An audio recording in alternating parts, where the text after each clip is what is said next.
The first laugh came from my wife's brother. It was sharp, careless, and perfectly timed with the sound of the envelope sliding across the polished dining table. My wife, Sloane, kept 2 fingers on the papers as if she were afraid I might refuse to touch them. Her mother raised her wine glass. Her father leaned back, smiling like a man watching a bad investment leave his balance sheet. "Go ahead," her brother said. "Read it. You might finally own something with your name on it." The family laughed. I looked at Sloane. She did not. She stared at the papers and said, "I want a divorce." Behind her, beyond the glass wall, the downtown skyline glowed above a construction site worth nearly $400 million. Her family believed that project would save them. They did not know I had the authority to stop it before breakfast. 3 years earlier, Sloane had loved the smell of sawdust on my jacket. We met on a rainy Thursday inside a Cleveland library scheduled for demolition. I was there to inspect structural damage after part of the ceiling collapsed over the children's wing. She was there because she had organized a petition to save the building. I was 32 and wearing work boots coated in gray dust. She stood beneath a leaking window, arguing with a city representative checking his watch. "You cannot call a building useless because it needs help," she said. The representative glanced at me. "Can you tell her the foundation is finished?" I studied the exposed brick, warped joists, and water stains running down the plaster. "The foundation is not finished," I said. The people responsible for maintaining it were. Sloane looked at me for the first time. That was the beginning. She stayed while I completed the inspection. I explained that the damage was serious but repairable. She asked intelligent questions about load transfer, moisture, and grant funding. Most people pretended to understand. Sloane admitted what she did not know and listened when I answered. We drank vending machine coffee while rain rattled against the windows. "My family thinks I waste time on causes nobody notices," she said. "Do they notice buildings after they collapse?" She smiled. "Only if they can sue someone." That smile stayed with me. At the time, I introduced myself as Arlen Vale, Senior Project Manager for Calder Row Development. That title was accurate, just incomplete. Calder Row began 11 years earlier with 3 borrowed trucks, a drainage contract, and a warehouse that flooded every spring. The company's public founder was Merrick Rowe, an experienced contractor with a calm voice and a talent for winning trust in crowded rooms. I was the second founder. My name appeared behind a private holding company called Northline Stewardship, not on brochures, interviews, or ceremonial plaques. I owned 58% of Calder Row. Merrick owned 22. The remaining shares belonged to senior employees, pension funds, and 2 long-term institutional partners. By the time I met Sloane, the company was valued at just under $2 billion. I still drove a 12-year-old pickup. That was not an act. I liked the truck and knew every sound it made. I preferred construction sites to galas, steel-toed boots to polished shoes, and quiet decisions to public applause. There were other reasons for staying private. 5 years before I met Sloane, a subcontractor facing bankruptcy had discovered my ownership through a court filing. He began sending photographs of my younger sister leaving work. Then he mailed a picture of her apartment door with a time written across the bottom. Police arrested him before anything happened. But fear changed how I understood visibility. Merrick became the public face of Calder Row. I handled acquisitions, risk, operations, and major project approvals from inside the company. Only a few people knew the ownership structure. Sloane knew. I worked for Calder Row. She knew I had helped build divisions from the ground up. She knew I earned well. She did not know how well. At first, it did not matter. We spent our first year together restoring small things. The library survived after Calder Row, donated engineering services, and secured a preservation grant. Sloane volunteered Saturdays. I repaired shelves, reinforced stair rails, and pretended not to notice when children used my rolled blueprints as tunnels for toy cars. She loved old houses, handwritten recipes, and strangers' stories. She hated waste. On our 4th date, she returned an expensive bottle of wine because the restaurant had charged us twice. When I proposed, I did it on the library roof after we finished replacing the last damaged section. There were no photographers, no violinist, and no diamond large enough to make conversation difficult. She cried anyway. "I do not need a grand life," she told me. I need an honest one. I believed her. Our marriage began in a two-bedroom brick house near Shaker Square. The floors creaked in winter. The kitchen drawers stuck when the weather changed. Sloane painted the dining room twice because the first blue looked too serious. I could have bought something larger without touching a fraction of my annual distributions. I did not. Part of me wanted a home separate from the company. Another part wanted to know that our life would remain real if Calder Row ever disappeared. That instinct was not entirely noble. I was good at protecting structures and terrible at explaining why. I built walls around myself. Sloane asked questions during our first year. Why did senior executives call me late at night? Why did Merrick sometimes change major plans after one conversation with me? Why had a state transportation commissioner once crossed a crowded reception? Just to thank me privately? I answered without lying, but never completely. Reception just to thank me privately? I answered without lying, but never completely. I oversee difficult projects. Merrick trusts my judgment. I helped solve a dispute. Each answer was true. Together, they were not the truth. For a while, love covered the gaps. Then her father's company began to fail.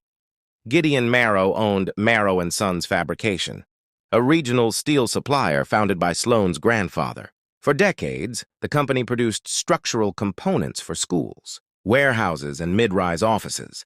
Gideon had inherited a stable business and spent 15 years treating stability, like proof of genius. He expanded too fast, borrowed against equipment, ignored modern compliance systems, and signed contracts with margins too thin to survive material price increases. When orders slowed, he blamed the economy. When banks tightened credit, he blamed regulators. When employees left, he blamed their generation. Sloane's mother, Bryn, protected him from every consequence by turning each failure into a story about loyalty. Her brother, Corvin, joined the company after college and became vice president of strategic growth. Though his main skill was making careless decisions sound ambitious. At family dinners, they spoke about Marrow & Sons as if it were a wounded national institution. Sloane worried constantly. They employ 180 people, she told me one night. If the company collapses, it will not just hurt my father. We stood in our kitchen. She still wore her coat. I closed my laptop. What happened? They lost the Westbridge contract. Why? She hesitated. Quality control delays. That phrase meant more than she realized. 2 months earlier, Calder Row's compliance team had flagged Marrow & Sons for inconsistent welding records. The Westbridge project involved a medical research complex with strict safety requirements. Merrick and I had agreed to remove them from the shortlist until they corrected the problems. I had not known the supplier belonged to Sloane's family until that night. Can they fix the issues? I asked. My father says the report was political. Reports usually come with evidence. Her expression tightened. You sound like him. Like who? Like every person who has already decided he failed. I stood and reached for her hand. I did not say that. You did not have to. It was the first time she pulled away from me. The next morning, I requested the full Marrow compliance file. It was worse than I expected. Missing inspection logs, improper material substitutions, 2 anonymous safety complaints. A supervisor pressured to approve welds before testing was complete. I could not erase those facts because I loved Gideon's daughter. So I did something else. I authorized Calder Row to offer Marrow & Sons a corrective partnership. We would fund new testing systems, train their quality team, and reconsider them for future contracts if they met independent benchmarks. It was generous. Gideon saw it as humiliation. He invited us to dinner the following Sunday and spent most of the evening criticizing corporate vultures who enjoyed making family businesses beg. He did not know the offer had come from me. Corvin poured bourbon and said, Calder Row acts like they own half the city. Bryn looked at my work jacket hanging near the door. Arlen would know, she said. He spends enough time carrying messages for them. Sloane gave a nervous laugh. I waited for her to correct the insult. She did not. That silence was small enough to ignore and heavy enough to remember. Over the next year, Gideon's company weakened. Sloane began spending more evenings at her parents' house, helping review invoices and bank letters. I offered to examine the numbers. Gideon refused. I need solutions from people who understand ownership, he said. I almost smiled at the sentence. Instead, I nodded. Calder Row's value climbed. Past $4 billion after we acquired a transit firm and secured a multi-state infrastructure program. My responsibilities doubled. I left before sunrise and returned after dark. I told myself I was protecting thousands of jobs. Sloane heard only the key turning late in the door. One night she found me standing in the hallway, still on a call with Merrick. "No," I said into the phone. "Do not sign until the pension exposure is removed. I want the revised terms before 7. Sloane waited until I ended the call. "What project manager gives orders like that?" I looked at her tired face and knew the moment had come. I should have told her everything. Instead, fear spoke first. "It is complicated." Her eyes changed. "Everything with you is complicated when it matters." She walked into the bedroom and closed the door softly. The following week, Calder Row announced Harborside Renewal, a downtown redevelopment of offices, housing, public space, and a transit terminal. The project was worth $400 million. For Marrow & Sons, winning the structural steel package could mean survival. For the first time in months, Gideon was hopeful. Investor Dorian Kest had offered to help prepare their bid. Sloane praised him constantly. "He understands what my family is facing," she said. I knew Dorian. He bought distressed companies after owners became desperate. Enough to surrender control, I warned her carefully. "He does not rescue businesses. He acquires leverage." She folded her arms. "And you know that because?" "Because Calder Row reviewed one of his firms." "Of course they did." There was bitterness in her voice now.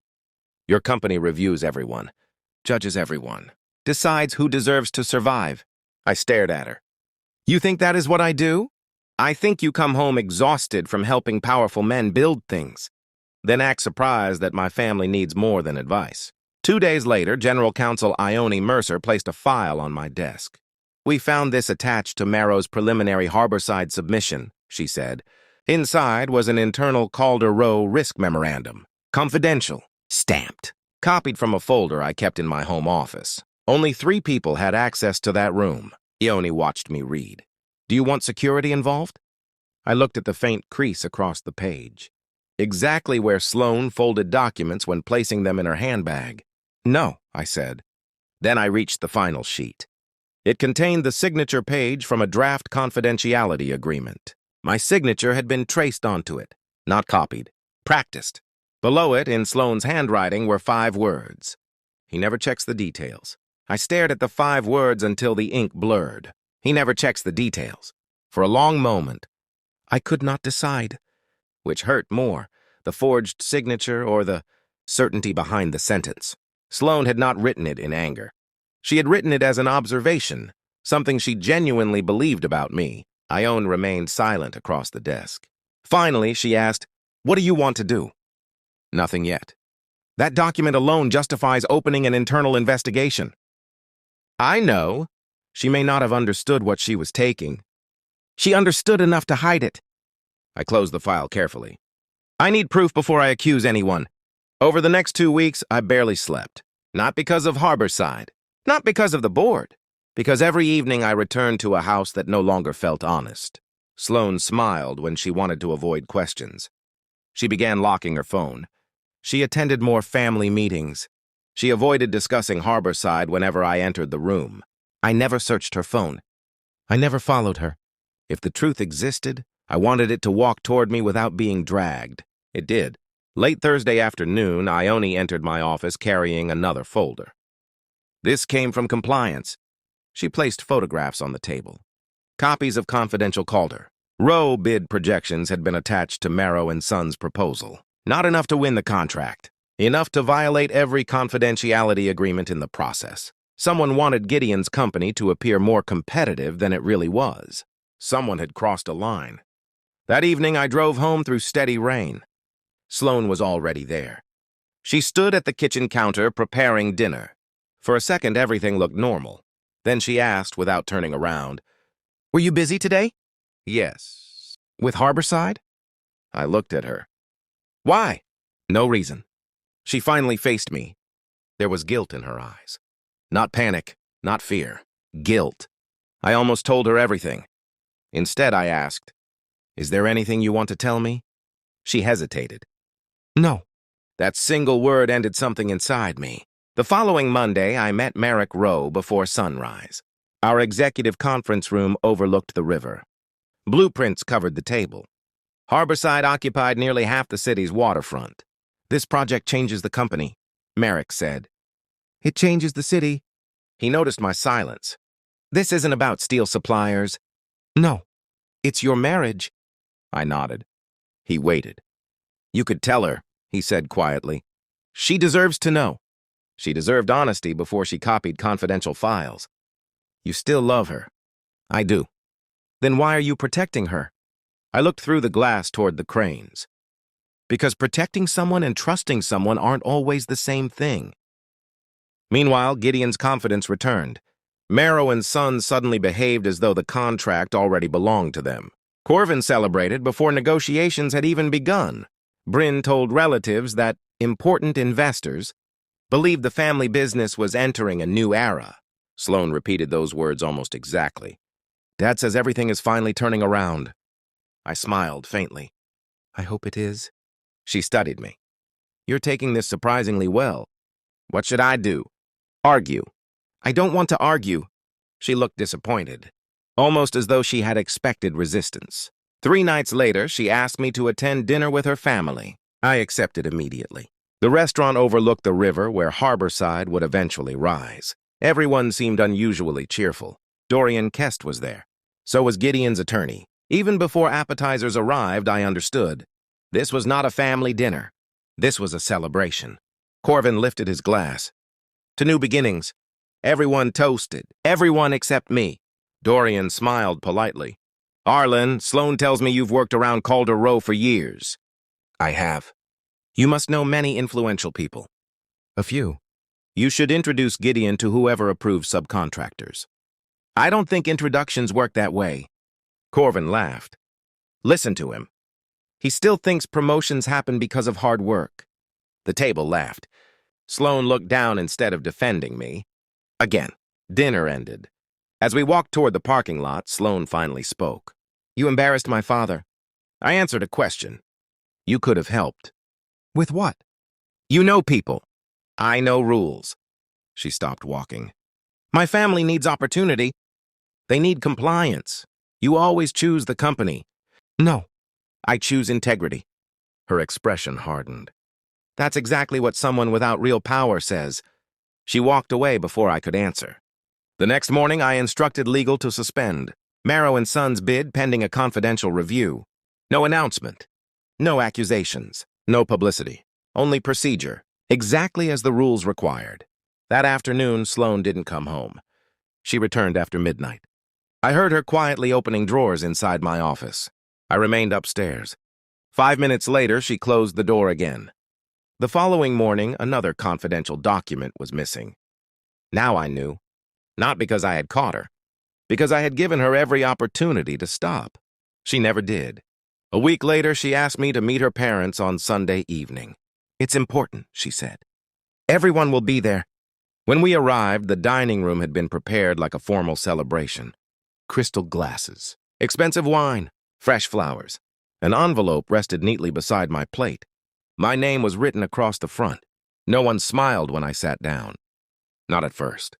Then Corvin looked toward Sloane. Well? She slid the envelope across the polished table. I can't do this anymore. I opened it. Divorce papers, exactly as I had seen in the memory that now became reality. Corvin laughed first. Bryn followed. Gideon leaned back comfortably. You're a decent man, he said. But my daughter deserves someone capable of building a future. Sloane finally met my eyes. I've already signed. I looked around the table. No one knew that the company deciding the future of their family. Business already belonged to the man they were trying to humiliate. I quietly turned the final page. Then I picked up the pen. The pen felt heavier than it should have. Not because of the divorce papers, because of everything they represented. Across the table, Sloane folded her hands together. She had rehearsed this moment. I could see it in the way she kept her breathing steady, refusing to let emotion interrupt whatever speech she had prepared. I've spent years waiting for you to become the man. I thought you could be, she said quietly. I'm tired of waiting. The words landed harder than I expected, not because they were cruel, because they were sincere. She believed them. Gideon cleared his throat. You're still young. Arlen, sign the papers, move on, and let Sloane build the future she deserves. Corvin smirked. A future that doesn't involve work boots and pickup trucks. Bryn reached across the table and squeezed Sloane's hand. You've been carrying this marriage for years. I looked down at the documents again. Every page had been prepared carefully. The house would remain with Sloane. The joint accounts would be divided. Each of us would keep property acquired before the marriage. There were paragraphs describing irreconcilable differences and fundamental incompatibility. None of them mentioned trust. None of them mentioned the confidential documents. None of them mentioned the woman I had fallen in love with inside an old library years earlier. You're unusually quiet, Corvin said. I thought you'd argue. I don't see the point. He laughed again. Finally, something we agree on. Sloane watched me carefully. Aren't you going to ask me why? I already know why. You do? You stopped believing who I was. For the first time that evening, uncertainty crossed her face. No, she replied after a pause. I stopped believing you were ever going to become more. Silence settled over the table. That sentence closed a door inside me that would never open again. I signed where the attorney had marked the lines. One signature, then another. I placed the pen beside the folder and slid it back toward Sloane. I'm not going to make this harder than it already is. She stared at the papers. That's it? What were you expecting? I don't know. Neither do I. Corvin leaned back in his chair. Well, that was easier than expected. Gideon chuckled. I told you he wasn't a fighter, I almost answered. Instead, I stood. Bryn looked genuinely surprised. You're leaving already? Yes. Aren't you even going to ask how Sloane plans to support herself? I met her eyes. I've never worried about Sloane's ability to succeed. Corvin shook his head, still pretending to be noble. I picked up my coat. Before reaching the dining room door, Sloane spoke again. Arlen. I stopped but did not turn around. You'll be all right. There was kindness in her voice, the kind reserved for someone she believed had already lost. I hope you find someone who appreciates simple things, she continued. I closed my eyes for a brief second. I already did. When I opened the front door, cool night air rushed against my face. I walked to my old pickup parked beneath the streetlights. Laughter echoed faintly from inside the house. They were celebrating, not the divorce. The future, they believed, had finally opened before them. Inside, champagne corks popped. Corvin raised another toast. To Harborside. To new investors. To finally leaving small people behind. I heard every word before closing the truck door. For several minutes, I remained behind the steering wheel without starting the engine. I remembered Sloane painting our dining room. I remembered her laughing when rain soaked us outside the library. I remembered the promise she had whispered on our wedding day. I'll always choose us. Neither of us had kept every promise. My phone vibrated. The screen displayed one name. Merrick Rowe, I answered. Good evening. You've seen the legal notice? I have. And the divorce? Yes. His voice remained calm. I'm sorry. So am I. A few seconds passed before he continued. The board completed the final review. I expected as much. The Harborside Selection Committee meets at 9 tomorrow morning. I know. There'll be city officials, institutional investors, our legal department, and every shortlisted structural supplier. I looked once more toward Gideon's brightly lit house. Music had started playing inside. They're confident, Merrick said. They should be. They're convinced the contract is already theirs. I imagine they are. He hesitated. Would you like me to chair the meeting? Normally he would. Normally he represented Calder Row before governments, investors, and the press. But tomorrow would not be normal. No. You're certain? Yes. The board won't object. I know. They've already reserved the chairman's seat. I rested my forehead briefly against the steering wheel. This had never been about revenge. Not once. It was about responsibility. The people sitting around that dinner table believed influence could replace integrity. Tomorrow they would discover otherwise. Merrick spoke again. One more thing. Yes? Should security expect any special instructions? I started the engine. No special instructions? Then what should I tell them? I shifted the truck into drive. Tell them I'll be there in person. I ended the call. As I pulled away from the curb, the lights from Gideon's house disappeared in my rearview mirror.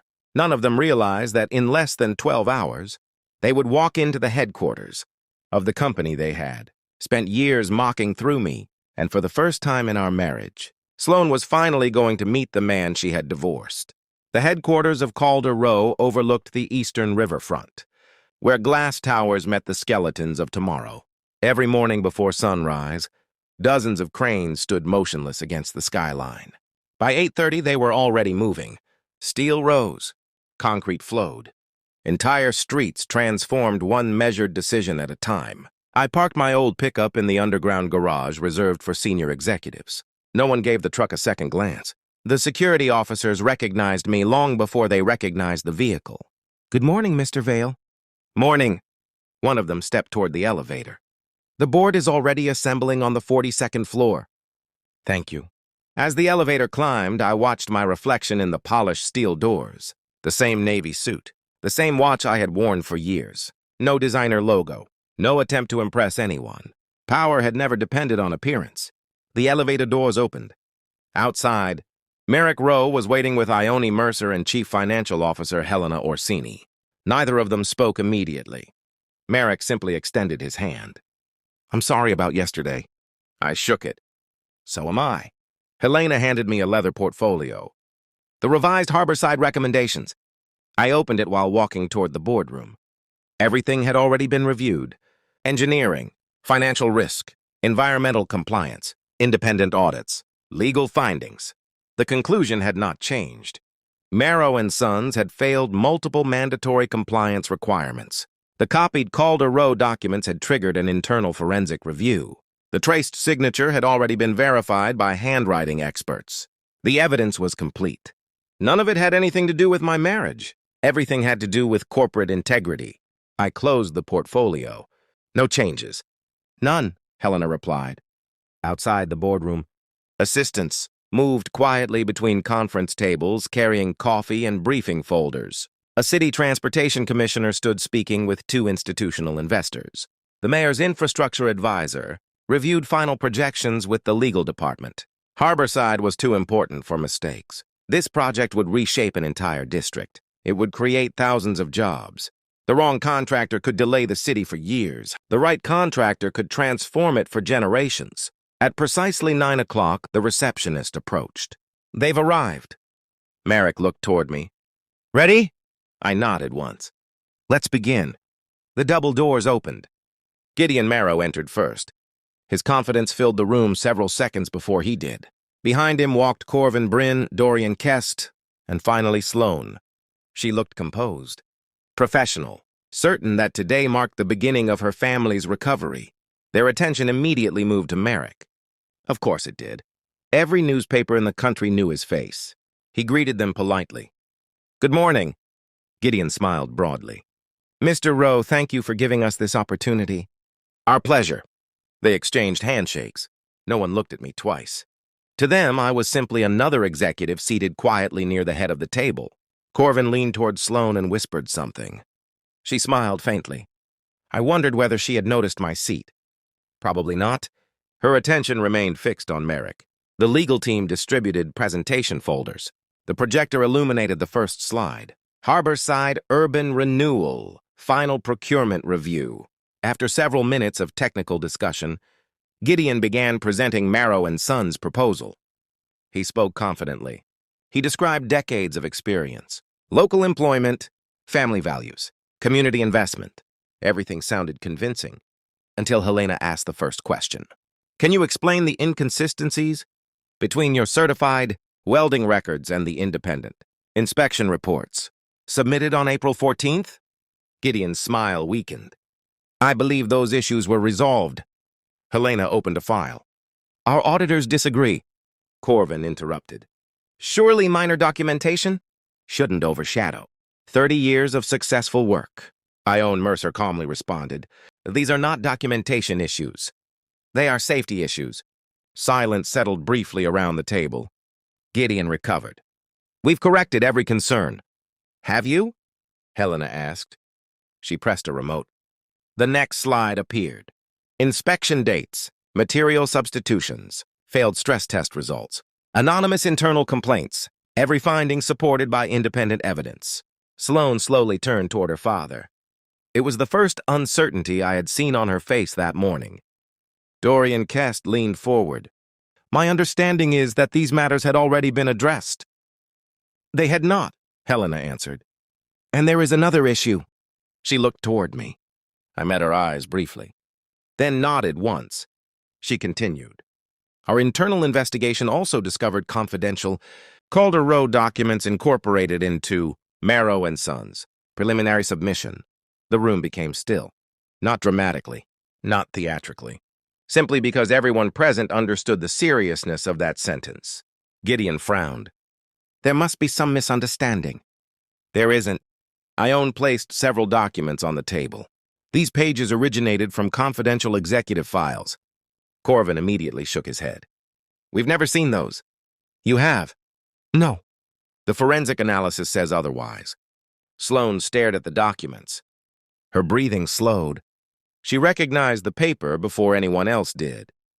I could see it in her eyes. She remembered folding those pages. She remembered placing them inside her handbag. She remembered telling herself it wasn't really stealing because she was only helping her family. Her gaze slowly lifted, and for the first time that morning she looked directly at me, not as her former husband, as someone she suddenly realized she had never truly understood. For several long seconds, no one spoke. Sloane's eyes remained fixed on the documents spread across the conference table. She knew exactly where they had come from, not because anyone had accused her, because she remembered the night she had quietly stepped into my office while believing I was asleep. She remembered unfolding the pages beneath the kitchen light. She remembered convincing herself she was only helping her father's company understand what Calder Row expected. One decision, one compromise, one line crossed. Gideon finally broke the silence. My family would never knowingly steal confidential information. No one has suggested otherwise, Ione Mercer replied evenly. Intent and responsibility are not always the same. Corvin pushed his chair back. This is ridiculous. You're looking for excuses to eliminate us. No, Helena answered. We are explaining why your proposal cannot legally proceed. Dorian Kest, who had remained unusually quiet, slowly closed his notebook. So the bid is over. The bid in its current form is over, Helena said. The city requires compliance before sentiment. Gideon turned toward Merrick. There must be another review. There has already been one, Merrick replied. A second. There has already been two. You're making a mistake. Merrick didn't answer immediately. Instead, he looked across the table, at me. Every executive in the room followed his gaze. Then, without a word, Merrick stood. He collected the presentation remote, closed his folder, and stepped away from the head of the table. The room watched him walk around the polished oak surface until he stopped beside my chair. With your permission, he said quietly. I nodded. He addressed everyone present. Ladies and gentlemen, the remainder of today's meeting will be led by the majority owner and executive chairman of Calder Row Development, Arlen Vale. No one moved. Not because they were frozen by theatrics, because their understanding of the morning had just been replaced by an entirely different reality. Merrick gently placed the chairman's folder in front of me. Then he took the seat beside mine, exactly where he had always sat during private board meetings. Across the table, Gideon's expression emptied. Corvin blinked twice, as though waiting for someone to laugh and explain the joke. Bryn's hand slowly slipped away from her glass. Dorian studied me with the measured curiosity of a man replaying every conversation we had ever shared. Sloane never looked away. I stood. My name is Arlen Vale. My voice remained calm. Everything you've heard this morning about compliance, procurement, and governance is accurate. I rested one hand lightly on the back of my chair. I founded Calder Row with Merrick Row 11 years ago. No one interrupted. We began with drainage contracts, municipal repairs, and borrowed equipment. We made more mistakes than successes during our first years, but we corrected every mistake before moving to the next project. I looked toward the windows overlooking Harborside. The company grew because people trusted our structures. Then I looked back at Gideon. And structures only deserve trust when their foundations are sound. He swallowed but said nothing. Corvin finally spoke. You're telling us you own this company? I own a controlling interest through Northline Stewardship. And you've hidden that from everyone? Not everyone. I glanced toward Merrick. The people who needed to know have always known. Sloane found her voice. You told me you were a project manager. I was. You let me believe that was all you were. I never claimed it was all I was. Pain crossed her face. You let me build an entire marriage around half the truth. The words deserved an answer. They deserved more honesty than I gave them. The room remained silent as I continued. I chose privacy after someone threatened my family because of my ownership. I kept that structure because it protected the company, our employees, and the people I loved. I paused. But privacy explains my silence. My eyes met Sloane's. It does not explain what happened to us. She lowered her gaze. You're right. No amount of secrecy forced anyone to remove confidential documents from my home. Her shoulders dropped. I know. No amount of secrecy required forged signatures. A tear escaped before she brushed it away. I know. Gideon suddenly stood. My daughter only wanted to help me. I believe that, I answered. But helping someone does not erase the consequences of crossing legal and ethical boundaries. I opened the final report. Marrow & Sons is not losing Harborside because you're my former family. I slid the audit toward him. You're losing it because independent inspections found unresolved safety failures, inaccurate compliance records, and confidential information inside your submission, Helena added quietly. Those findings would have produced the same recommendation regardless of who owned. Calder Row. Gideon slowly sat back down. For the first time since I had known him, he had nothing left to argue. Dorian broke the silence. If those issues are corrected, can they compete again? Yes, I answered. Not today. Not by bypassing procedure. But if they rebuild their compliance systems, pass independent audits, and submit a lawful proposal in the future, they will receive the same consideration as every other qualified supplier. Corvin stared at me in disbelief. After everything that's happened, you're still giving us another chance? I looked directly at him. I don't decide contracts to settle personal scores. I decide them because people eventually live, work, study, and raise families inside the buildings we construct. I closed the folder. And they deserve to know those buildings were never compromised. For anyone's pride. The meeting adjourned quietly. No applause, no dramatic speeches, only professionals gathering documents and preparing for the difficult work that still lay ahead. As the room slowly emptied, Sloane remained where she was. So, this is really goodbye, she whispered. I nodded. Yes. I spent years believing you weren't becoming the man I hoped for. A sad smile crossed my face. And I spent years believing protecting the truth was the same as protecting our marriage. She wiped another tear away. We were both wrong. Yes. She looked toward the skyline where cranes stretched across the morning light. I wish I had asked better questions. I wish I had trusted you with better answers. For a moment, neither of us spoke. There was no anger left. Only the quiet understanding that some structures collapse long before anyone notices. The first crack. I am sorry, Arlen. I know. And I'm sorry, too. I inclined my head gently. I hope one day you build something stronger than regret. She nodded once. Then she walked away without looking back. I watched the boardroom doors close behind her. Some buildings can be restored. Others must be taken down carefully so that something safer can rise in their place. That morning, I finally understood that marriages were no different. 3 months later, Harborside looked nothing like the collection of empty lots and rusted fencing it had once been. The first residential buildings had reached their 8th floor. The Medical Research Center's foundation had passed every structural inspection. A new public park was beginning to take shape along the river, where children would someday play without ever thinking about the thousands of engineering decisions hidden beneath the ground. That was the strange beauty of construction. When it was done well, nobody noticed it. People simply trusted it. Life moved forward. Calder Row awarded the structural steel package to a company that had earned the contract through transparent bidding. independent testing, and an exceptional safety record. No one questioned the decision. The documentation spoke for itself. As for Marrow and Sons, the consequences were difficult but fair. The city required a complete compliance overhaul before the company could compete for public contracts again. Several managers resigned. Outside consultants rebuilt their quality control system from the ground up. The company survived, but only because it finally accepted the standards it had spent years resisting.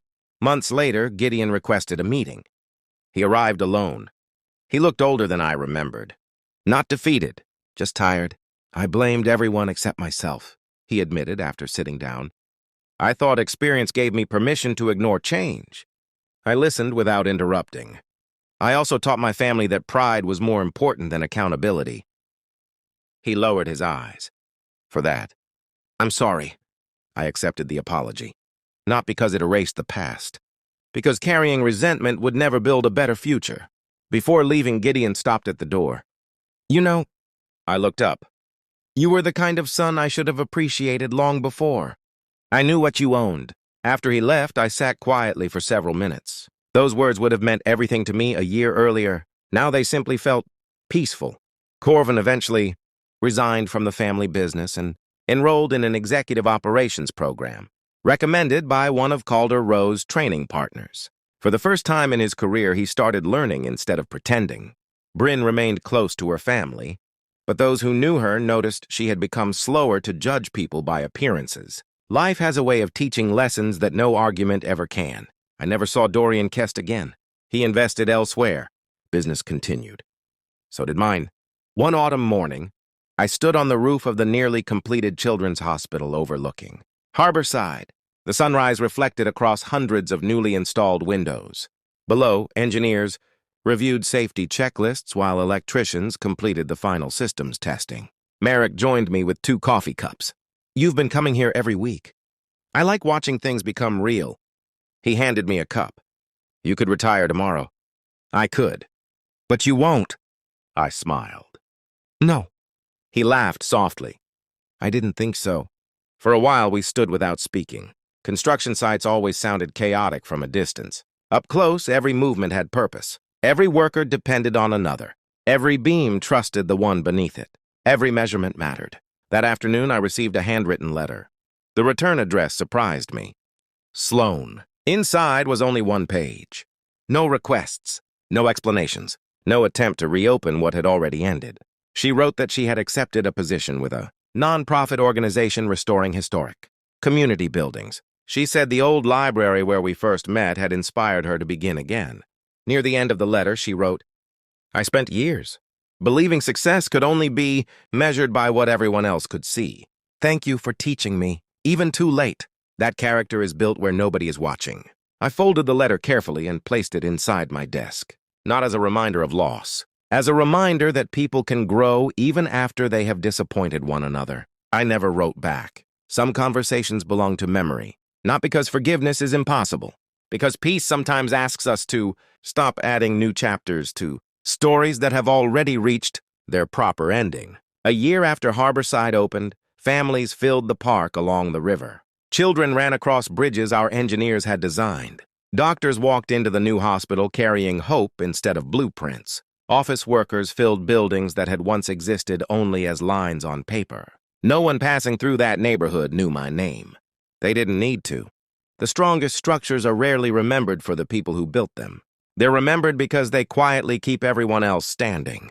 As I watched the city come alive, I finally understood something I had spent years learning the hard way. Buildings do not fail because the first crack appears. They fail when that crack is ignored. The same is true of trust.